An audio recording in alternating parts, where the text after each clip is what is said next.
The midsummer weather turned a bit cooler today, and so I was able to get back up to Chalk Mountain and make another mining video. You know that there is a high chance that in the next few years BLM will close access to all of Dixie Valley except 2 roads that pass through. So all other roads will be gated, and all mining, all equestrian activity, all ranching, and even all hiking will be prohibited. This is due to their proposed setting aside land for an endangered subspecies of the sage grouse. Anyway, we pick up from the same area as the previous Chalk Mountain tour. Once you take the Dixie Valley Road from Highway 50, proceed about 3 miles. Then look for this turnoff to the east. Go about 1 mile and you will see this turnoff to the north. Drive about 2 miles and park at the coordinates north 39 degrees 20.244 by west 118 degrees 07.856.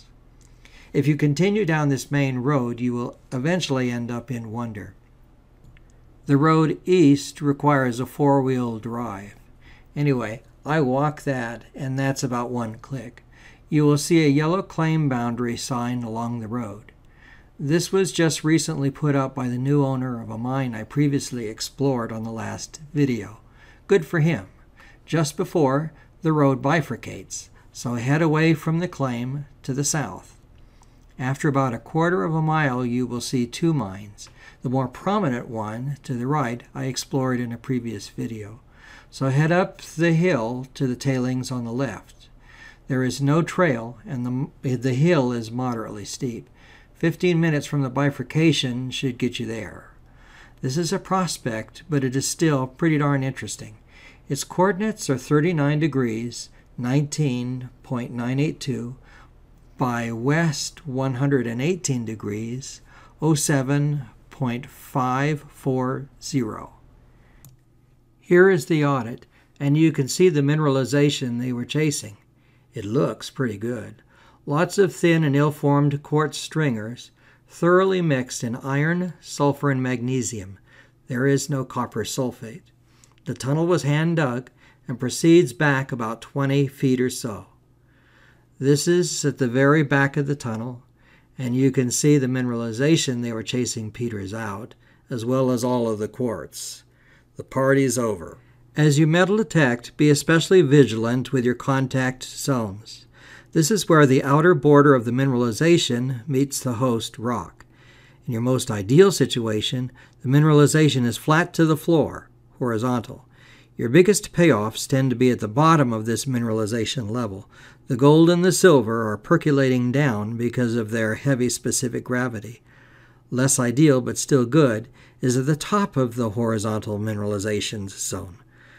Conversely, if the mineralization is stoping, that is inclined, the payoffs tend to be less. Here, for sure, concentrate your efforts at the base of this zone type. So here we get some positive hits on a very well-defined horizontal zone.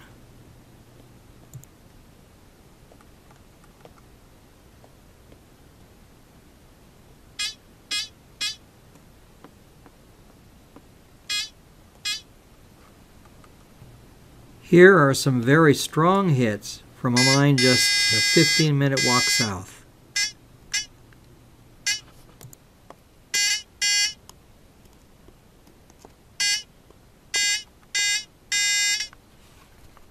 Now, don't limit your search to abandoned mines. Here is a nice mineralized outcrop just below the base of the prospect. The cropping shows itself just below the larger single rock.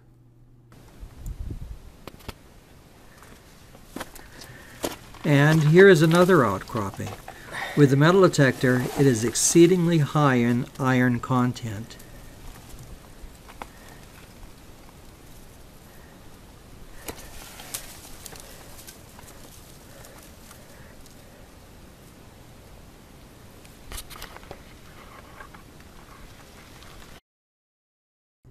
Here is a view of Dixie Valley from the prospect.